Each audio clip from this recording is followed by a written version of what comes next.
Que ce soit d'un point de vue vestimentaire, mode de vie ou lecture, la Dark Academia est une esthétique en plein essor sur les réseaux sociaux. Dans la littérature, elle se caractérise généralement par la présence des personnages dans une grande université telle que Harvard ou Yale, l'étude de la langue et de la littérature, de la tragédie, de langues anciennes, une histoire tournée autour d'un meurtre ou d'autres vices, une critique de l'élite financière et ou intellectuelle, des discussions autour de l'art et des vices humains. Aujourd'hui, j'ai décidé de vous emmener avec moi dans la lecture de 3 classiques de ce genre, If You Were Villains, The Secret History et Atlas Six. Ceci est le premier épisode dans lequel je lis If You Were Villains. Je vais du coup commencer par If You Were Villains, tout simplement parce que c'est le premier livre dans les 3 livres que j'ai eu, puisque je l'ai eu il y a 2 mois, alors que les 2 autres je les ai achetés la semaine dernière. Donc je préfère commencer par le plus ancien. Et j'ai aussi très hâte de le lire. Ça fait très longtemps que j'ai envie de le lire, donc j'ai vraiment trop hâte. Je vais commencer. J'ai déjà lu 2 pages. Et je vous retrouve pour vous dire mes premières impressions. Je viens donc de finir le prologue, à savoir que ce livre est présenté en acte et en scène. Donc là, c'est le prologue de l'acte 1. Je sais pas si les autres actes auront un prologue, mais bref. Et du coup, on nous présente la situation. On a donc Oliver, ça fait 10 ans qu'il est en prison. Il vient se faire libérer par le détective Colborn. Et le détective Colborn, en fait, va juste lui demander qu'est-ce qui s'est passé. Genre, ça fait 10 ans que t'as pas expliqué ce qui s'est passé. On veut savoir. Et du coup, Oliver, il reste toujours énigmatique, mais on comprend qu'il s'est passé quelque chose dans son groupe d'amis, ou en tout cas son ancien groupe d'amis, et qu'il a pris 10 ans de prison pour ça. Donc on comprend qu'il y a certainement un de ses amis qui est mort. Et du coup, toute l'histoire va se dérouler dans le passé, où il va expliquer tout ce qui s'est passé. Je suppose quand il arrive à l'université, qu'il rencontre ses amis, etc., etc., etc. Et à la fin, donc, on va comprendre ce qui s'est passé. Est-ce que c'est lui qui a tué un ami? Est-ce que c'est tout son groupe de potes? Pourquoi? Comment? Qui? Etc. Bref, voilà pour l'explication de ce livre, je pense, pour l'instant. Pour l'instant, j'aime beaucoup parce que j'aime beaucoup quand il y a une situation initiale comme ça et qu'après tout se déroule dans le passé pour revenir en fait à la situation initiale. J'aime énormément ce type d'organisation scénaristique, et je ne sais pas comment dire. Donc pour l'instant, j'aime beaucoup. Du coup, j'en suis à environ 50 pages de If You Were Villains, donc je suis pas mal avancée. Et vraiment, j'adore la vibe. De toute façon, j'adore la vibe Dark Academia. Et là, ce que j'aime beaucoup, c'est qu'il y a énormément d'easter eggs. Et en fait, on sait pas du tout si ça va vraiment mener quelque part ou si c'est juste l'autrice qui fait, ou l'auteur, je ne sais pas, qui fait ça pour nous induire en erreur. Mais par exemple, ils arrêtent pas de... Il y a un prof qui dit que là, c'est en 4e année et que la 4e année, c'est l'année de la tragédie. Vu que du coup, en fait, c'est des étudiants dans une école d'art et eux, en l'occurrence, c'est des étudiants de théâtre.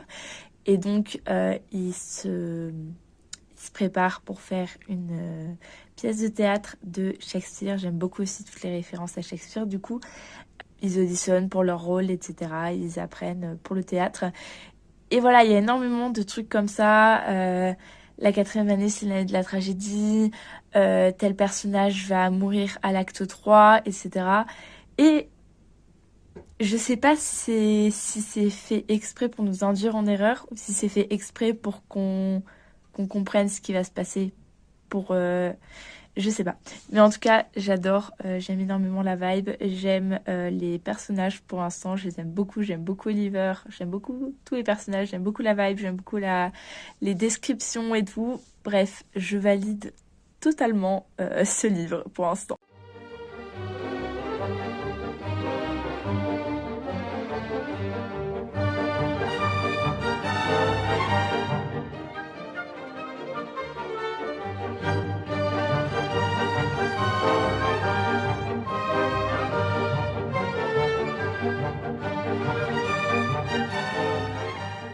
Je veux que James et Oliver soient ensemble à un moment donné, qu'ils s'embrassent ou quoi que ce soit, d'accord?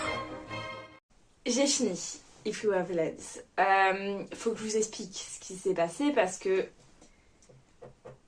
faut que je m'en remette. Donc, au départ, je sais pas si je l'avais dit ou pas, je sais plus, mais je l'avais annoté. Enfin, j'ai commencé à l'annoter en fait complètement. Donc je me suis rendu compte en fait que c'était pas le type de livre que j'appréciais à noter. Tout simplement parce que c'est un livre où il y a de la tension, etc. Et en fait, je prenais trop de temps à la noter et au final, j'étais pas dans l'histoire.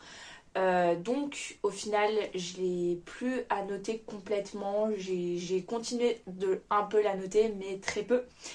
Et je suis beaucoup plus rentrée dans l'histoire. Et comment vous dire que... C'est-à-dire que la moitié du livre, j'étais en mode, c'est bien. Franchement, c'est bien écrit, j'aime bien l'histoire. Mais il me manque en fait l'émotion.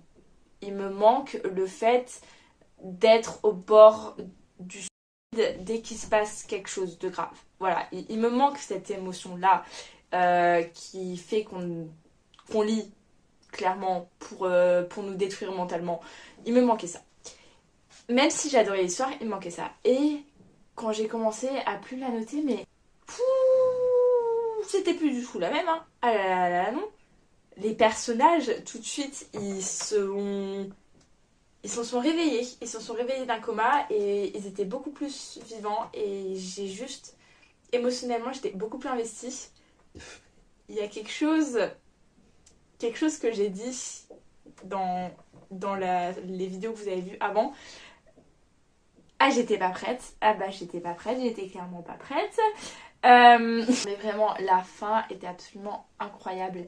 Et en fait, c'est une histoire d'amour camouflée, mais vous avez même pas idée de l'histoire d'amour qui est camouflée derrière ça. Vous n'avez même pas idée à quel point émotionnellement c'était incroyable. Et c'est tellement bien fait. Et l'incrustation en fait des pièces de théâtre et de à quel point les acteurs non seulement commençaient à dans la vraie vie prendre leur propre rôle qu'ils jouaient sur scène, mais également utiliser ce qu'ils disaient sur scène pour faire passer des messages aux autres personnages.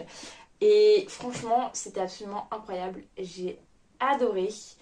Euh, J'avais deviné un peu qu'est-ce qui s'était passé. La personne, enfin, j'avais des doutes sur ce qui s'était passé. Honnêtement, dès le départ, je savais à peu près. Mais le pourquoi du comment, qu'est-ce qui s'est passé, en fait, je m'attendais tellement pas à ça. Par contre, la dernière phrase, c'est pas un spoiler, mais la dernière phrase, c'est quoi ça? Je veux un tome 2. Je sais que je ne dois pas espérer. Parce que je sais qu'il n'y a rien à espérer. Je sais que ça va me détruire mentalement parce que j'espère quelque chose qui n'est pas possible. Mais je veux un tome 2 sur cette dernière phrase de l'épilogue, d'accord? Bref, je conseille ce livre à 100%. Je pense que je vais lui mettre 4,5 tout simplement pour le départ en fait où j'étais pas assez émotionnellement investie. Mais franchement, il est super bien écrit, les personnages sont incroyables, l'incrustation des pièces de Shakespeare, incroyable, la vibe incroyable, la fin incroyable. C'est pas non plus un murder mystery ultra compliqué, ultra complexe avec plein de trucs, etc. C'est pas... Voilà, c'est pas ultra psychologique non plus, mais j'ai beaucoup aimé. Voilà. En plus, les personnages agissaient d'une manière où c'est vrai qu'on voit pas forcément ça dans les livres. Les personnages en général agissent plus totalement à l'inverse en fait d'eux.